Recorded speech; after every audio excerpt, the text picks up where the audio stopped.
What's up, Rambler Nation? Welcome to this week's edition of RSL. I'm Leah Bakuyug. And I'm Joaquin Carrick. It's our mission tonight to fit as many sports quotes into the show as possible. And that's the only reason why I'm anchoring this week. And why are we doing such an inspiring thing, you ask? Leah, explain. Oscar Sunday. I mean, you sports people go on and on about the Super Bowl. Excuse me? And You sports people? you sports people. You're killing me, Smalls. Go back to the Okay, I same guess that's a line. fitting description. It's true that you're not the world's biggest sports fan. And you have the right to separate yourself from, us sports people. But, wait, you do like that sport, what's it called? Kendo. Kendo, yeah, the Yeah. Japanese fencing. Could you give us a little example of what the yell one must utter when fighting? Not today. I don't want to blow everybody's eardrums out, but Google it, Joaquin. I mean, trust me. Everybody should Google it, really. Anyways, like I was saying, Leah isn't a huge fan of sports, but she is a fan of movies. And when we were doing a sports movie themed show, Leah Bakuyug must be on air. Yep. Sorry, I interrupted you. My bad. I mean, I just wanted to say that the Academy is the filmmaker's equivalent of the Super Bowl. It's on Sunday. You're cheering for some person to win some glorified statue. True. I mean, it's kind of my thing. Yeah. And that's why we're switching it up this week, because we don't see many programs taking the initiative when it comes to showcasing sports films. It's true. And as the father of a famous fictional NASCAR driver once said, if you're not first, you're last. Very, very meaningful. The men's basketball team played one of the top teams in the MVC and the nation on Wednesday night. Porter Moser and the Ramblers facing number 11 Northern Iowa on Wednesday.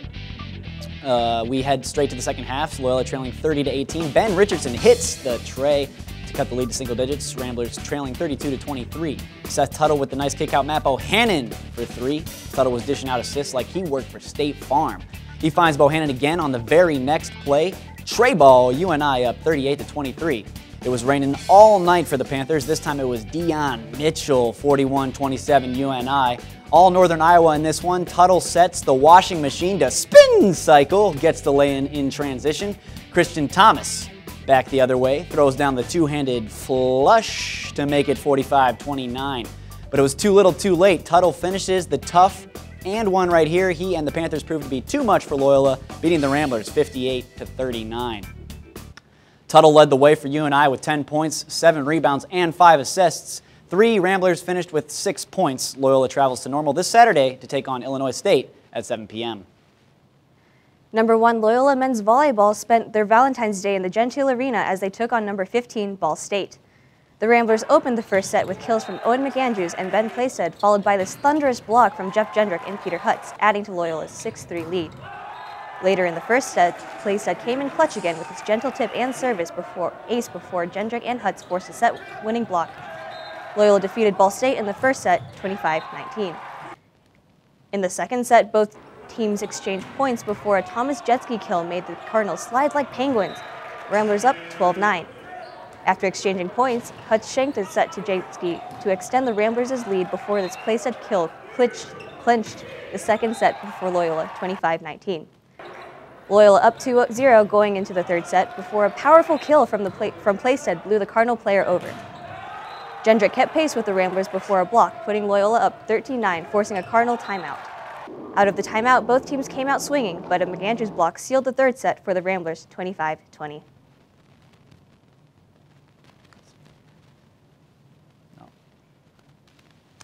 Ramblers swept the Cardinals in 3 sets, improving their undefeated overall record 10-0 and 3-0 in the MIVA. Jeski racked up a match-high 11 kills on the evening, while Playstead added 10 to pace the Ramblers. Jendrick led the Ramblers with a match-high 6 blocks. Loyola will be back in action this Saturday as they take on Penn State at 7 p.m. It's been a little over a week now since Jackie Robinson West was stripped of its U.S. championship title, and yet the bitter taste in my mouth just won't go away. Once the feel-good story of the summer, the Southside team is now yet another example of a sports program looking to gain a competitive advantage over its peers. Well, at least with the adults involved in this case. Apparently, the desire to win at all costs is something even our country's Little League teams aren't immune to. Now, don't get me wrong, JRW isn't the only team guilty of manipulating the residency of its players, but that doesn't excuse the actions of the people involved. This is Little League. These young athletes are not of the age where a career in sports is a legitimate option. 11 to 13-year-olds play sports to have fun and build bonds with their teammates. Growing as human beings and learning to work together comes first. Winning is an added bonus. And the kids of JRW managed to do both. In my mind, they are still champions. They thrived together and put on a show for the country, all while appearing to have the time of their lives. It's such a shame that the actions of their parents and coaches had to overshadow their success. But it's even more of a shame that this had to happen specifically to a team from the south side of Chicago. Part of the reason JRW was such a great story was that it was a success tale from a place where poverty and shootings are the only things deemed newsworthy. It was a tale that symbolized African-American achievement despite extreme hardship.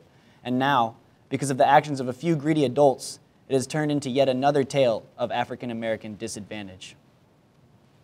On Sunday, Loyola's women's basketball team traveled to the JQH Arena in Springfield, Missouri to face the Missouri State Bears.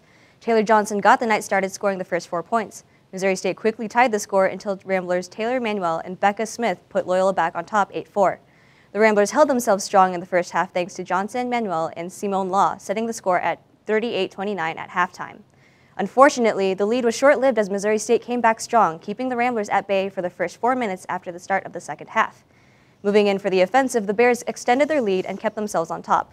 The Ramblers fought back, getting more buckets from Johnson, Sam Lambringston, and Destiny Washington, but the team couldn't get the deficit any closer than 10 points for the remainder of the game. Missouri State closed out their 7th conference victory with a final score of 83-64. Loyola will end their 3-game road trip against Bradley this Friday at 7 p.m. You play ball like a girl. What was intended as an insult by Ham Porter from the Sandlot is definitely a compliment for the women on Loyola's softball team. The runners-up in last year's NBC Championship began their season a couple of weeks ago at the Total Control Sports Invitational in Rosemont, Illinois. They split the 4 games, which included a walk-off home run from junior Bree Pascal against Butler to give the Ramblers a 6-5 victory. Loyola then went on to play in the more prestigious Hillenbrand Invitational in Tucson, Arizona. The tournament featured some of the country's tougher teams, like number 14, Arizona State. The Ramblers went 2-3 in the tourney with victories against Loyola Marymount and Wright State. Now 4-5 on the season, the softball team's upcoming tournament in Nashville, Tennessee was canceled due to winter weather. An Olympic record for you this week in history. Chrissy Anderson tells us about an exceptionally talented figure skater.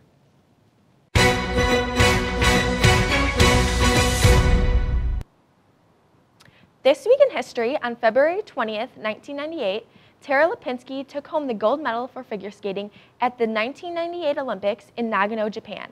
At only 15 years old, she became the youngest Olympic figure skater to become a gold medalist. She picked up her first pair of skates when she was just 6 years old. When she was 12 years old, she won a gold medal in the U.S. Junior Olympics. Then at 14, she won the national and world figure skating championships. During the Olympics, she and her teammates were favored to win. By having such a strong and technically more difficult performance, Tara won the gold. Since then, she has taken on the career as a professional figure skater, as well as done some acting. She performed in skating shows such as Stars on Ice. Then, in 2006, she was inducted into the U.S. Figure Skating Hall of Fame. I'm Chrissy Addison, and you've just seen This Week in History. Thanks, Chrissy. I said bring me a chariot of fire, and Loyola gave me Sam Penzenstadler. The Loyola senior was named MVC Track Athlete of the Week after Saturday's record-breaking performance at Iowa State University. Penzenstadler finished 4th in the mile with a new personal best of 3:58, the fastest time in the history of the MVC and the 2nd fastest time in Loyola history. The Wisconsin native leads with the top mile time in the Valley and ranks 10th in the nation. From the women's team, Rebecca Stearns won the 800-meter at the GVSU Big Meet last Friday. She finished with a season best of 2:11, shaving 3 seconds off her seasonal best last weekend at the Mayo Invitational. On the second day of the meet, the Loyola junior took another event title, placing first in the 400-meter with another season best of 57 seconds. For this week's Timeout segment, freshman Brady McHugh talks about the challenges of being a student athlete and all things related Loyola track and field. Workout was pretty good. I thought it was kind of tough for like the 3rd or 4th set. Keeping up with classes and homework while also maintaining a strong GPA and practice times. It's a lot to ask for, but we all get it done, and I'm happy to be on the team. The demands, as I said earlier, it's a lot more. I have to be focused, and I have to manage my time a lot more efficiently. The training is definitely harder.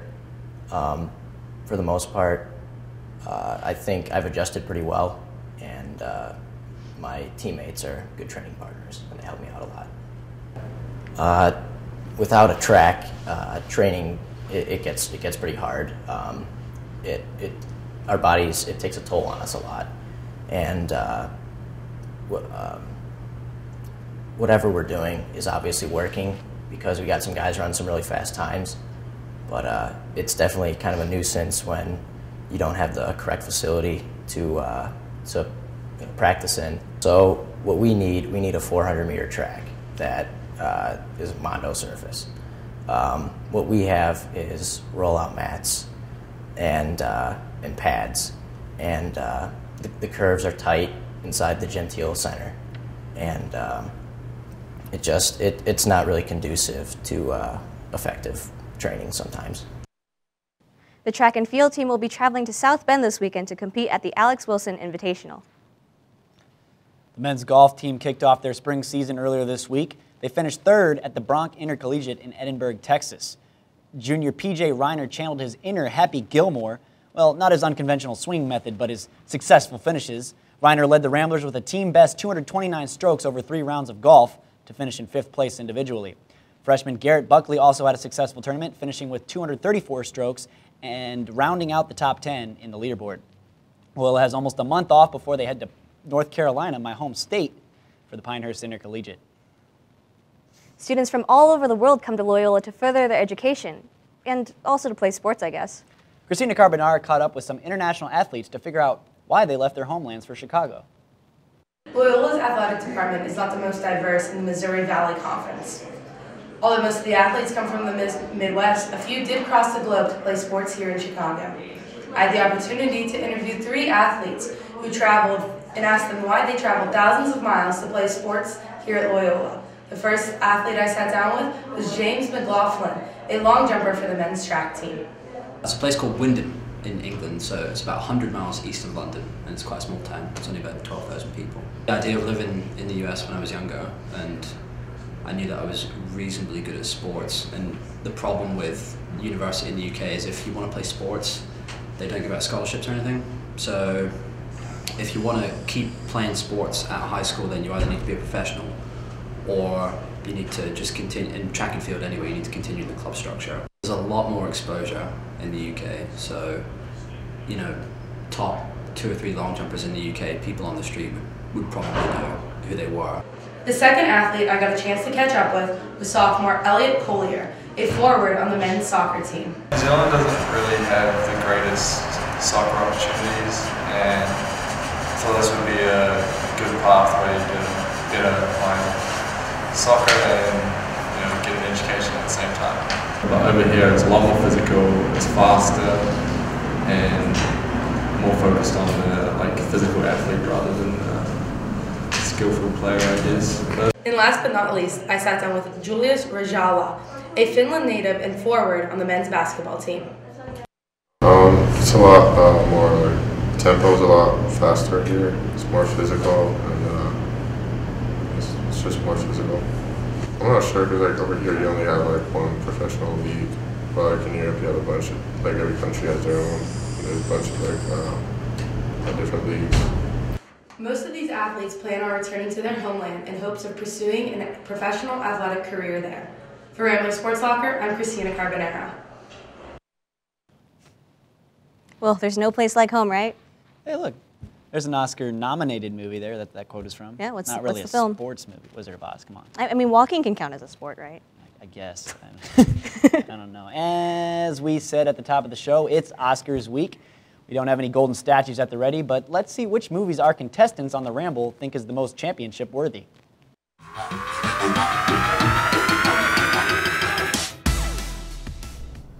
Hey y'all, and welcome to this week's Weekly Ramble. I'm your host, Milat Mehta, and I am joined by our challenger, Maria Shutkowski, and our reigning champion, Molly Brewer.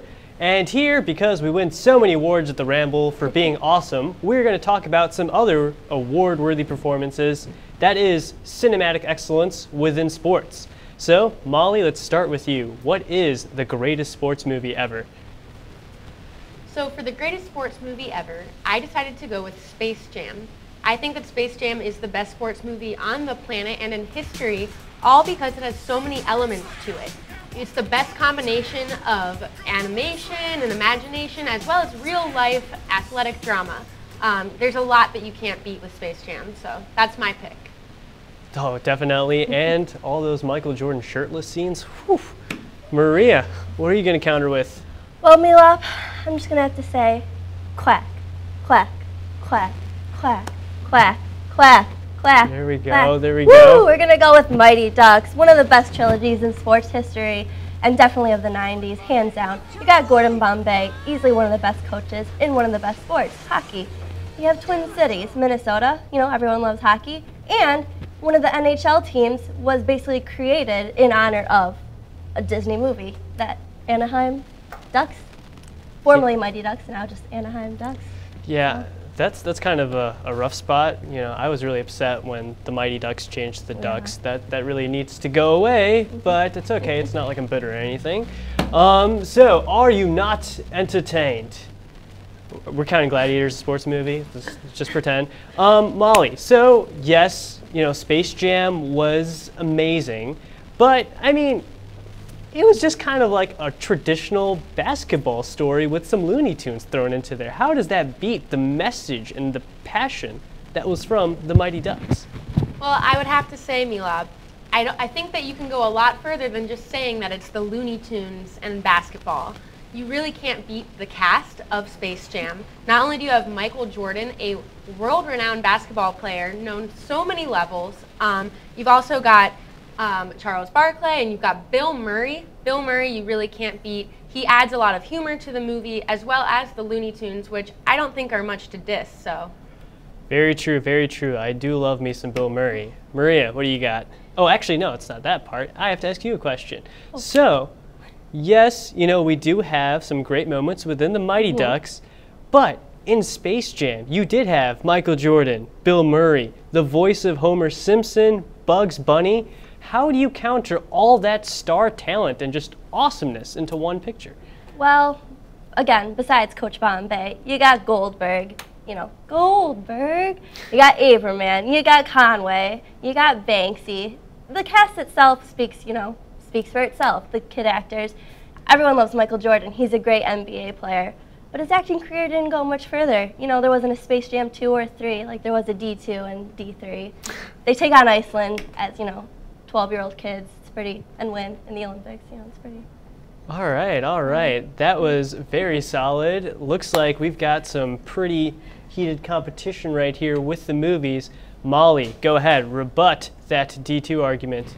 You know, I'm going to have to say that while there wasn't a Space Jam 2, I think that says a lot to the movie itself. They really didn't need one. I'd also like to point out that the soundtrack of Space Jam is absolutely remarkable. The soundtrack of Space Jam has left its own kind of mark on history as far as sports movies go. I Believe I Can Fly, R. Kelly played at so many events, and it always reminds people of Space Jam. You've got everything from the I Fly Like an Eagle by Seal, That's the Way I Like It by KC and the Sunshine Band. There's so many good songs in that movie that it really makes it a historic sports movie. All right, Maria, do those comments fly with you? They do, and speaking of flying, the flying V, one of the Mighty Ducks hockey moves that they, you know, win with. They also have girls on the team. There wasn't a, you know, very strong feminine presence in Space Jam. Hey, Lola Bunny was in there. Yeah, yeah. But there was also, you know, if we're going to get like the cartoon aspect, an entire cartoon series was also developed because of the Mighty Ducks show. You know, is that good?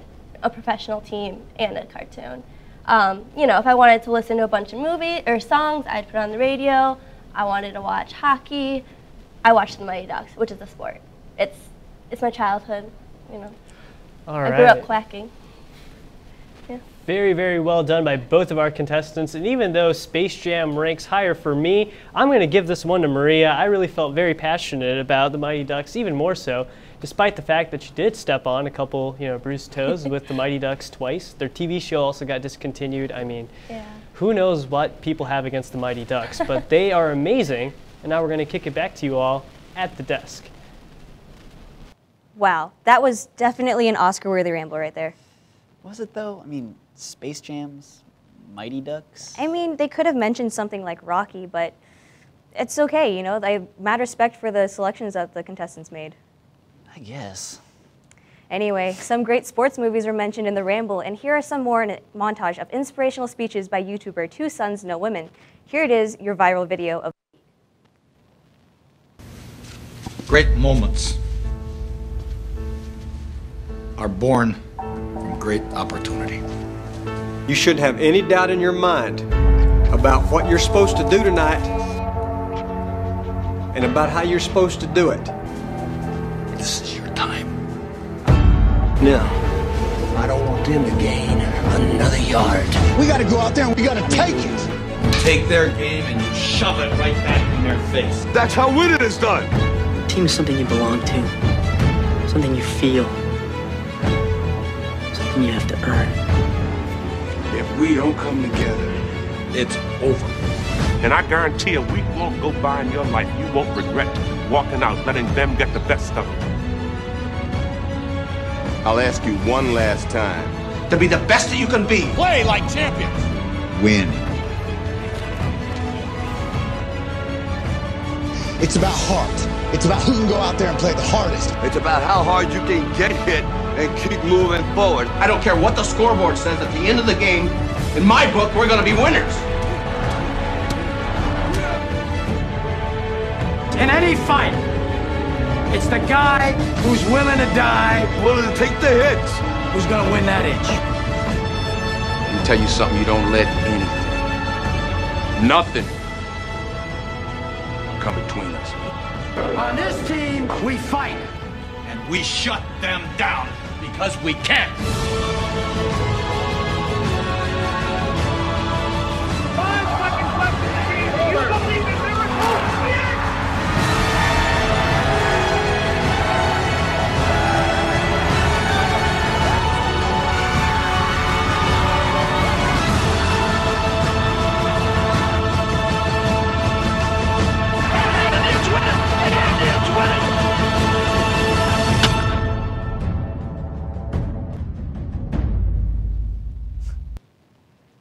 Wow, did we just, I feel like we just won something. You know, I survived anchoring this week, so that's a win for me. Yo, Leia, you did it! Thanks, Rocky. All right, that's it for our show this week. Please follow us on all the handles you see below. And we hope we didn't beat you all over the head too much with all these movie quotes. Anyway, I'm Leia Bakuyug. And I'm Joaquin Carrig. Remember, if you can dodge a wrench, you can dodge a ball. Oh, and don't forget to turn out the lights. Good night.